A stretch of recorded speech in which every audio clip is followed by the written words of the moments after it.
আজকে রাতে একটু জোর করে উলুধ্বনি, আরো জোরে, আরো জোরে।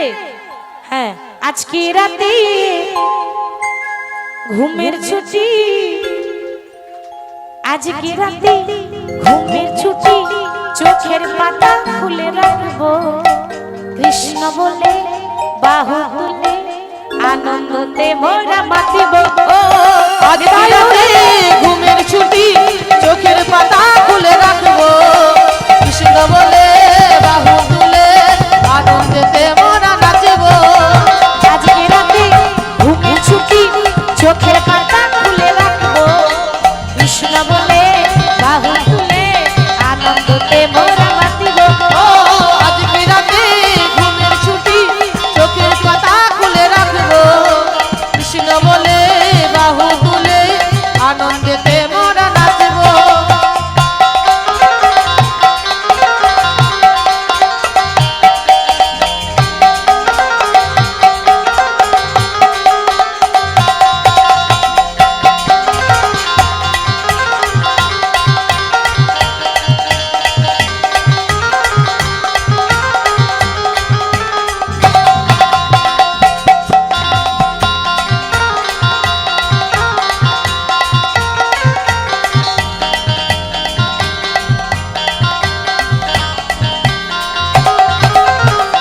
আর কে কে জাগবে?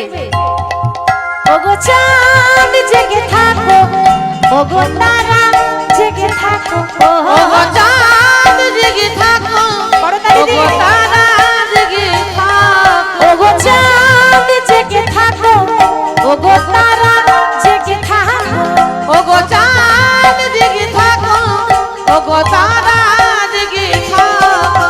আজকে রাতে ঘুমের ছুটি, চোখের পাতা খুলে রাখবো, কৃষ্ণ বলে বাহু তুলে আনন্দে মোরা মাতিব। ও আজকে রাতে ঘুমের ছুটি, চোখের পাতা খুলে রাখবো, কৃষ্ণ বলে বাহু তুলে আনন্দেতে মোরা নাচব।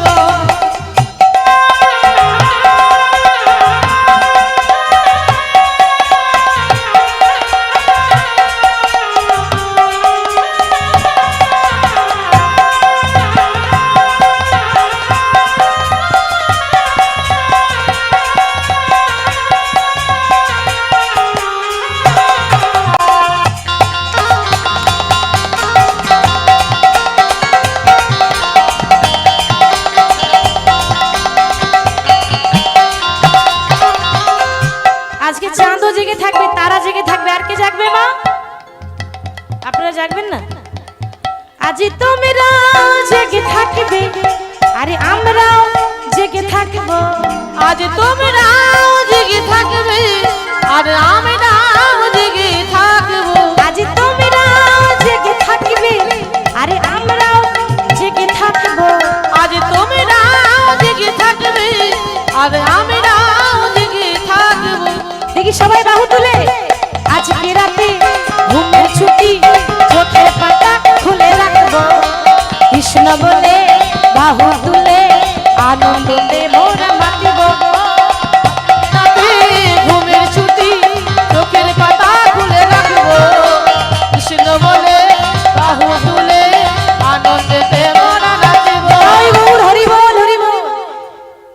তো বাবা চন্দ্রাবলী বলছে, প্রভু আজকে আর ঘুমাবো না, সারা রাত তোমার চরণ দুটো জড়িয়ে ধরে চরণ দুটো সেবা করব। কিন্তু ঘুমাবো না বললে কি হবে? রাত 12টার সময় টেনে নিয়ে এসেছিল চন্দ্রাবলী। ওমা, আর যেই না ভোরবেলা হয়ে গেছে, 4টে বেজে গেছে, ভোর দেখে অমনি চন্দ্রাবলী আর কত জেগে থাকবে বলুন তো?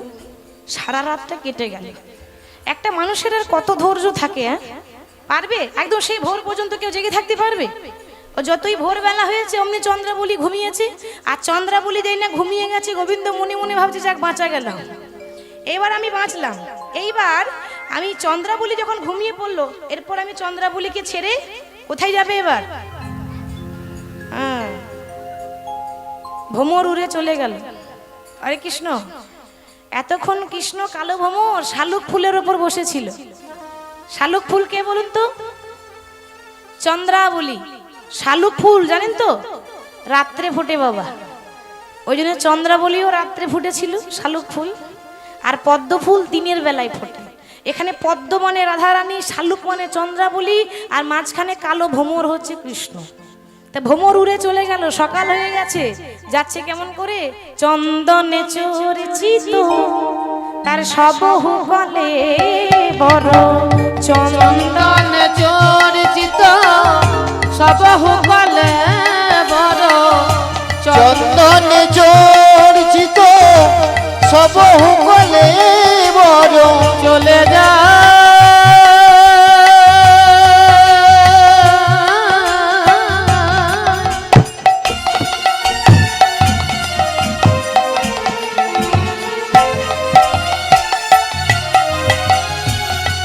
চলে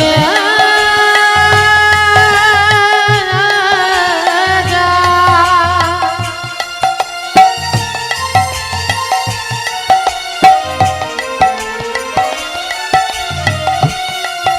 চলে যা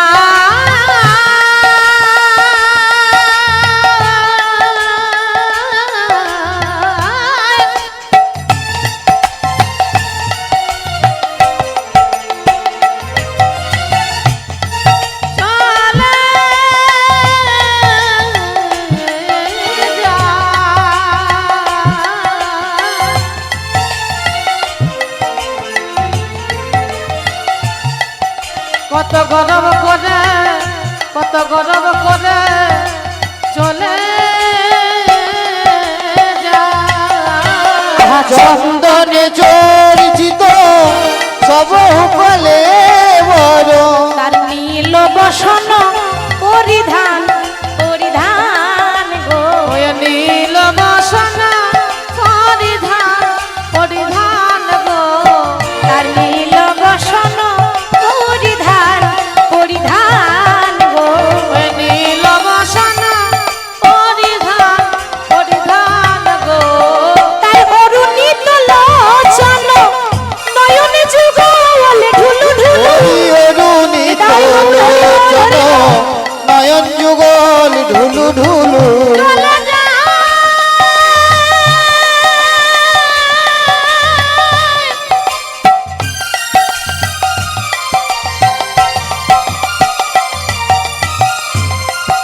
চলে যা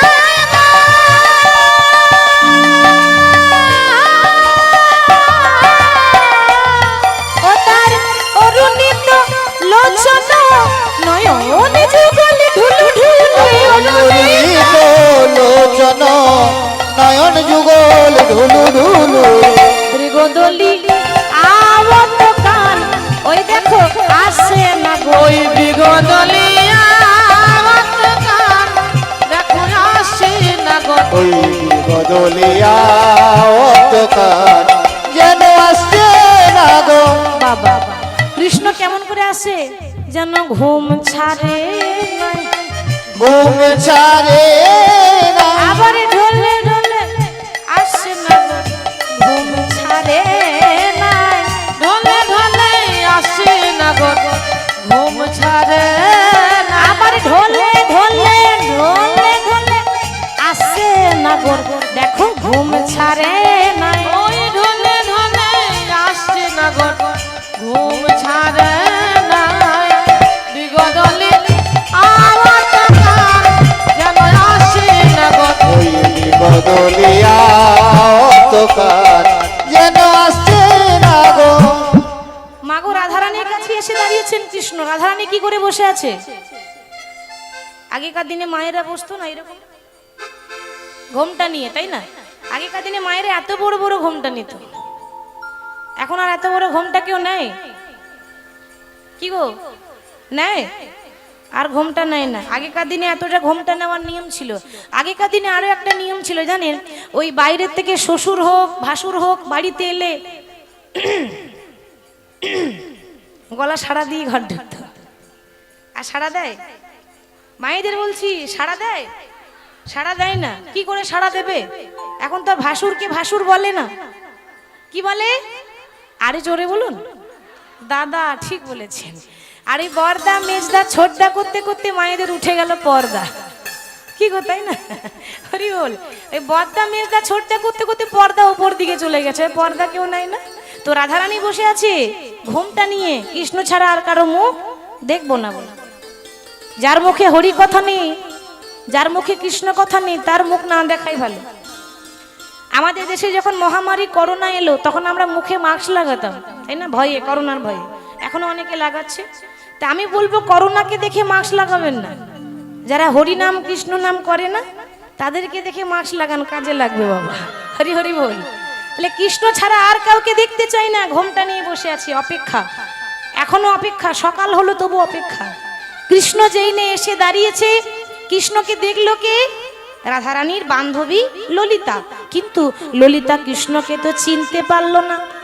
কি করে চিনবে গো? বলি একটা কালো মানুষ যদি বিউটি পার্লার নিয়ে যাওয়া হয় আর রং চেনা যাবে? সাদা হয়ে যাবে না? এখন এমন মেকআপ উঠেছে কালো মানুষও সাদা হয়, আর কোনটা অরিজিনাল আর কোনটা ডুপ্লিকেট এখন রং চেনা বড় দায়, কিছু বোঝা যায় না, তাই না? আমরা বুঝতে পারি না দূর থেকে। তাহলে কৃষ্ণ কালো না ফর্সা? কালো। তাহলে চন্দ্রাবলী এমন চন্দন মাখিয়েছে না যে একদম ফর্সা হয়ে গেছে, মানুষটাকে চেনা যাচ্ছে না যে এটা কি সেই মানুষটা। তো এত ফর্সা হয়েছে ললিতা বুঝতেই পারলো না। ভালো করে দেখছে, আমি ঘুমের ঘরে উল্টো দেখছি না তো, কেন চিনতে পারলো না? ভাই ভেবেছে দাদা বলরাম এসেছে। হরি বল। কি ব্যাপার, সকালবেলায় ভগবান শ্রীকৃষ্ণের দাদা এসেছে, কি মনে করি ঘরে সব কুশল তো, মনে মনে ভাবছে। আচ্ছা কৃষ্ণের দাদা মনে রাধারানীর কি হবে? হ্যাঁ, তাড়াতাড়ি ঘোমটা নিয়ে বলছে, দাদা ভালো আছো তো? ভালো আছো তো? দাদা ভালো আছো তো? ভালো আছো তো? বলো বলো দাদা ভালো আছো তো? ওই বলো বলো দাদা ভালো আছো তো? বলো মা যশোদা কেমন আছে? বলো বলো দাদা ভালো আছে? মা যশোদা কেমন আছে? বলো বলো দাদা ভালো আছো তো? ভালো আছো তো? ভালো আছো তো? ভালো আছো তো? ভালো আছো তো? সর্বনাশ, আমাকে বলছে দাদা ভালো আছো। আমি তোমার দাদা হই? কি গো, আমি তোমাদের দাদা হই? আমাকে দেখে দাদা মনে হচ্ছে? আরে দাদাকে দাদা বলবো না তো কি বলবো? আরে আমি দাদা নই, তবে সেই দাদার ভাই, ছোট ভাই কানাই বলছি। আর যেই না বলেছে কানাই বলছি। হ্যাঁ গো, আর ঘোমটা থাকবে? আর যত্ন করে আদর করবেন, আরতি করবেন। কোনো মানুষ যদি কথা দিয়ে কথা না রাখতে পারে তার আরতি করা হয়? এবার কি করেছে? হ্যাঁ, ঘোমটাটা তুলে কোমরে কাপড় বেঁধেছে। আচ্ছা মায়েরে বলুন তো, কোমরে কাপড় কখন বাঁধে? পারেন তো? হ্যাঁ, শিখে রাখবেন। বলা যায় না কখন কাজে লাগে, তাই না? আমার মায়েরা মাঝে মাঝে ঘরে মা চণ্ডী হয়ে যায় না, প্রচন্ড রেগে যায়। ঝগড়া যখন করতে শুরু করে তখন কোমরে কাপড় বেঁধেই ঝগড়াটা করে। তো রাধারানী কোমরে কাপড় বেঁধে বলছে, ভালো হলো আরে বধূ আইলে সকালে। ভালো হলো আইলে সকালে। ভালো হলো আরে বধূ আইলে সকালে। বলি প্রভাতে দেখিলাম মুখ দিনে যাবে ভালে। প্রভাতে দেখিয়া মুখ দিন যাবে ভালে। প্রভাতে দেখিলাম মুখ দিনে যাবে ভালে। ওই যে তোমার মুখটা দেখতে পেলাম না, দিন তো আমার ভালোই যাবে। কিন্তু আমার ভালো যাবে। দিন তো আমার ভালোই যাবে। দিন তো আমার ভালোই যাবে। সকালে বেলায় মুখ দেখিলাম, দিন তো আমার ভালোই যাবে। সকাল বেলায় মুখ দেখিলাম কিন্তু আমার ভালো যাবে। সকাল বেলায় মুখ দেখিলাম, দিন তো আমার ভালোই যাবে। সকাল বেলায় মুখ দেখিলাম দিন তো আমার ভালোই যাবে। প্রভাতে দেখিলাম দিনে যাবে ভালে। ওই প্রভাতে দেখিয়া মুখ দিন যাবে ভালে। গোবিন্দ বলছে যে ভালো হলো আরে বধূ আইলে সকালে। ভালোই হলো মানে রাধারানী ভেতরে রাগ রেখে ওপরে ওপরে কথা বলছে। আমার মায়েদের বলছি, একটা ছোট্ট উদাহরণ দেখুন। এই মনে করুন ঘরের কর্তা একটা ভুল করেছে, দোষ করেছে, অপরাধ করেছে, ক্ষমা করার যোগ্য নয়। আর ঘরের গিন্নি যদি মিষ্টি মিষ্টি কথা বলে, বুঝে নেবেন এরপর কিছু একটা হবে, তাই না? ঘরের কর্তা দোষ করেছে আর বউ যদি বলে ইস্যু আমি তোমার জন্য বসেছিলাম, কি গো, তার মানে বুঝে নেবেন কিছু একটা হবে এরপর। গোবিন্দের ভেতরটা এরকম এরকম করছে কেন? ভেতরটা এরকম কখন করে বলুন তো? ভয়ে ভয়ে, তাই না? তা যে দোষ করেছে তার ভয় হবে না? তা গোবিন্দের একটা ভয় রয়েছে, না জানি কি হয় কি হয়, ভয়ে থরথর করে কাঁপছে। বাবা পাশেই বসেছিল মুখরা। মুখরাকে রাধারানীর বান্ধবী মুখরা, ললিতার আরেক নাম মুখরা। ললিতা কিন্তু খুব মুখরা। মুখরা কাকে বলে জানেন? আচ্ছা কেউ বলতে পারবেন মুখরা কাকে বলে? না নিজেদের মধ্যে বললে হবে না, আমাকে বলতে হবে তো। মুখরা কাকে বলে? হ্যাঁ বাহ, তা লজ্জা কিসের? কথা বলবো তো লজ্জা কিসের? যারা খুব বেশি ঝগড়ুটে হয় তাদেরকে বলে মুখরা, তাই না? তাই একটা কথা বলবো, কিছু মনে করবেন না তো?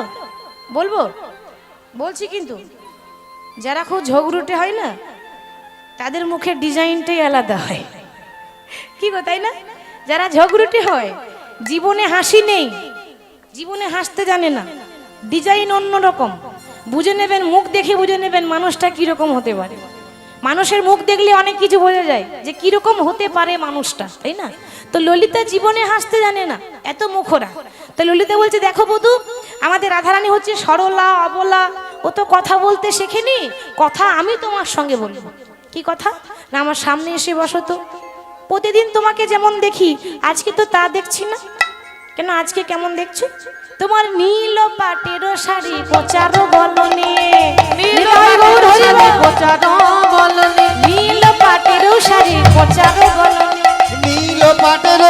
কোচারো বলনি, রমণীর রমণ হইয়া বঞ্চিলে রজনে, রমণীর মন হইয়া বঞ্চিলে রজনী, রমণীর মন হইয়া বঞ্চিলে রজনী।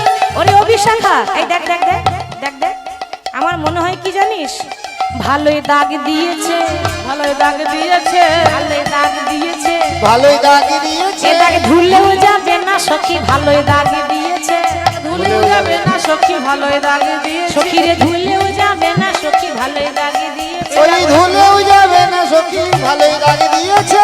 রমণীর মন হইয়া বঞ্চিলে রজনে, রমণীর মন নিতাই হইয়া গৌর হরি বঞ্চিলে বল। রজনী। কি ব্যাপার বধূ, তুমি হলে পীতাম্বর, প্রত্যেকদিন কৃষ্ণ ধুতি পরে, কি তাই তো? তা কৃষ্ণ হলুদ রঙের ধুতি পরে, আজকে নীল রঙের শাড়ি পরেছে কেন? আস্তে আস্তে, শাড়ি আর বলো না, এটা আমার নয় তো, এটা আমার দাদার। তোমার দাদার? তোমার দাদার? হ্যাঁ গো আমার দাদার। যাক, এতদিন একটা কথা জানতাম না, আজকে নতুন জানলাম। কি কথা জানো? বলাই দাদা শাড়ি পরে, বলাই দাদা শাড়ি পরে, বলাই দাদা শাড়ি পরে, বলাই দাদা শাড়ি পরে। আগে আমরা জানতাম না গো বলাই দাদা শাড়ি পরে, আগে আমরা জানতাম না গো বলাই দাদা শাড়ি পরে, আগে আমরা জানতাম না গো বলাই দাদা শাড়ি পরে। ওই আগে আমরা জানতাম না গো বলাই দাদা শাড়ি পরে। ললিতা বলছে ও কৃষ্ণ, তোমার দাদা শাড়ি পরে তো জানতাম না, আজকে জানলাম। আচ্ছা তোমার দাদার শাড়ি তোমার কাছে কি করে এলো? শাড়ির তো হাত পা হয়নি যে আপনা আপনি যাবে, একজনের কাপড় আর একজনের কাছে চলে যাবে এমনি এমনি। তার মানে নিশ্চয়ই পড়াপড়ি এই পরিবর্তন, মানে কি বলবো, কিছু একটা হয়েছিল আর কি। কি হয়েছিল বলো তো? আরে যেমন ভাবছো তা নয়, আসলে আমি আর আমার দাদা দুই ভাই এক জায়গাতেই ঘুমাই। এখন ঘুমিয়ে গেছি, ভোরবেলায় দেখছি ভোর হয়ে গেছে, তাড়াতাড়ি ঘুমের ঘুরে বুঝতে না পেরে আমি না আমারটা খুলে দিয়ে ওই মানে ভুল করে একসঙ্গে ঘুমাচ্ছিলাম, তো ভুল করে দাদারটা পরে চলে এসেছি। ও তাই বুঝি? তা যখন দাদার ধুতিটা পরেছিলে তা ঘরে আলো ছিল না? হ্যাঁ আলো তো ছিল, কিন্তু কিন্তু জ্ঞান ছিল না, জ্ঞান ছিল না, জ্ঞান ছিল না, জ্ঞান ছিল না, আলো ছিল বটে জ্ঞান ছিল না, ওই আলো ছিল বটে জ্ঞান ছিল না, জ্ঞান আমার হারিয়ে গেল, আলো ছিল বটে জ্ঞান ছিল না, জ্ঞান আমার হারিয়ে গেল, আলো ছিল বটে জ্ঞান ছিল না, জ্ঞান আমার হারিয়ে গেল, আলো ছিল বটে জ্ঞান ছিল না, জ্ঞান আমার হারিয়ে গেল, আলো ছিল বটে জ্ঞান ছিল না। ঘরে আলো ছিল কিন্তু জ্ঞান ছিল না। জ্ঞান থাকবে কি করে? আমাদের জ্ঞান তো সব তোমার কাছেই আছে। রাধারানী তো আমার ধ্যান জ্ঞান। এত এত প্রশ্ন করলেন, কোনো প্রশ্নের উত্তর গোবিন্দ দিতে পারলো না। আর উত্তর যখন দিতে পারলো না, গোবিন্দের মাথা নিচু হয়েছে। বলছি গোবিন্দ, আমি মানছি এটা তোমার দাদার, এবার সত্যি করে বলো তো, এটা দাদার শাড়ি না দিদির শাড়ি? দাদার শাড়ি না দিদির শাড়ি? দাদার শাড়ি না দিদির শাড়ি? দাদার শাড়ি না দিদির শাড়ি? বলো হে বংশীধারী, দাদার শাড়ি না দিদির শাড়ি? বলো হে বংশীধারী, দাদার শাড়ি না দিদির শাড়ি? বলো হে বংশীধারী, দাদার শাড়ি না দিদির শাড়ি? মায়েদের বলছি, শাড়ি কারা পরে? দাদারা পরে না দিদিরা পরে? দিদিরা পরে। তো এটা দাদার শাড়ি না দিদির শাড়ি? জানতে আর বাকি রইল না যে শাড়িটা কার, মানে কোনো দাদার নয়, কোনো দিদির শাড়ি। এখন হয়েছে কি, গোবিন্দ উত্তর দিতে পারলো না, মাথা নিচু করে দাঁড়িয়ে রইল, আর সন্দেহটা আরো বেড়ে গেল। আর চোর চুরি করলে কিছু কিছু প্রমাণ ছেড়ে দেয়, তাই না? তো কৃষ্ণ দেখে এমন অনেক কিছু প্রমাণ পেয়েছে, যেটা বোঝা যাচ্ছে যে কৃষ্ণ অন্য কোথাও নয়, সারা রাত চন্দ্রাবলীর কুঞ্জে নিশি যাপন করেছে। রাধারানী ওই যে মুখটা ঘুরিয়ে বসেছে, যে মুখ না দেখলে রাধারানীর দিন ভালো যেত না, দিন কাটতো না, সেই মুখটা রাধারানী আজকে দেখতেই চায় না। রাধারানী যখন মুখটা ঘুরিয়ে বসলো অভিমান করে, রাগ করে, গোবিন্দ অনেক চেষ্টা করলেন, রাগ ভাঙাতে পারলেন না। আঁচল পেতে ভিক্ষা চাইলেন যে আমাকে ক্ষমা দাও বা ক্ষমা করে দাও, কিন্তু তাতেও ক্ষমা করলেন না। তাতেও কেমন কাজ হলো না। গোবিন্দ আমার রাধারানীর চরণ দুটো জড়িয়ে ধরেছে। হ্যাঁ গো, ভগবান একটা নারীর পায়ে ধরছে। দেখুন, আমরা সবাই ভগবানের পায়ের তলায় পড়ে থাকি, ভগবান রাধারানীর পায়ের তলায় পড়ে আছে, শুধু প্রেমের গুরু বলে যে রাধে তুমি আমাকে ক্ষমা করে দাও, কিন্তু ক্ষমা করে দাও বললেও ক্ষমা হচ্ছে না। রাধে তমসী মম জীবনং তমসী মম ভূষণং তমসী মম ভবজলধি রত্নম, হে রাধে সরগরল খণ্ডনং মম শিরসি মণ্ডনং দেহি পদপল্লব মুদারম, হে রাধে।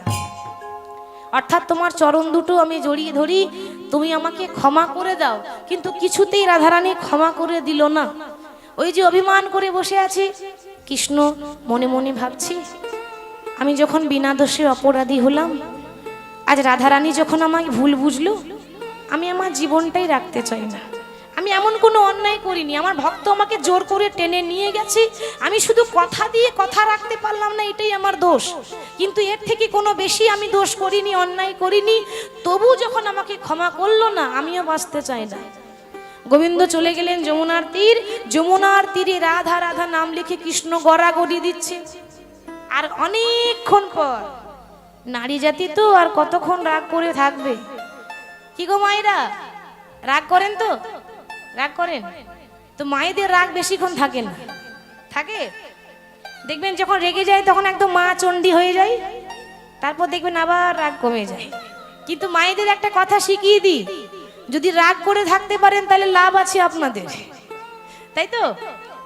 কথা বলবেন না, একদিন দুদিন তিন দিন চার দিন হলেও কথা বলবেন না। আর যদি কথা না বলেন, যদি রাগ করে বসে থাকেন, হয় একটা গলার হার পাবেন, নাহলে একটা বেনারসি শাড়ি পাবেন। পেতে হবেই, দিতে হবেই, আপনি পাবেন, কিন্তু রাগ করে থাকতে হবে, কথা বললে হবে না। এখন রাধারানী নারী জাতি আর কতক্ষণ থাকবে? মন তো খুব সরল হয়, নারীদের মন খুব সরল, কারোর উপর রাগ করে থাকতে পারে না। যেই না রাগ কমেছে, অমনি তাড়াতাড়ি মুখটা ঘুরিয়ে বলছে, ওরে ললিতাই আমার কৃষ্ণ কইরি, ওরে ললিতা হরি হরি বল, কৃষ্ণ কইরে, আমার কৃষ্ণ এনে দেখাইয়ে দিরি, ওরে ললিতাই আমার কৃষ্ণ কইরি। ওরে কৃষ্ণ এনে দেখাইয়া দে রে, ললিতা আমার কৃষ্ণ কইরে। কৃষ্ণ কইরে বললে তো হবে না রাধে গো, কৃষ্ণ তো গাছের ফল নয় যে যখন তখন পেরে এনে দেব। যখন তখন পেরে এনে দেব। আরে কৃষ্ণ তো মাটির পুতুল নয় যে যখন তখন তৈরি করে দেব। যখন তখন তৈরি করে দেব।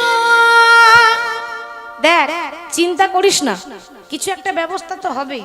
বাবা, সামনে পেরিয়ে আছে তুলসী, এই যে তুলসী দেখছেন, এই তুলসী দেবীর আরেকটা নাম আছে জানেন? বৃন্দা।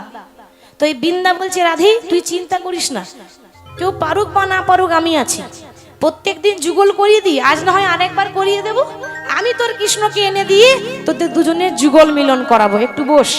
এই রাধারানীর কাছে রাধারানীর আশীর্বাদ নিয়ে চলে যাচ্ছে। রাধা নামে দাও তালি, সবাই মিলে উলুধ্বনি হরিধ্বনি হরি বল। রাধা নামে দাও তালি, ও রাধা রানী আমার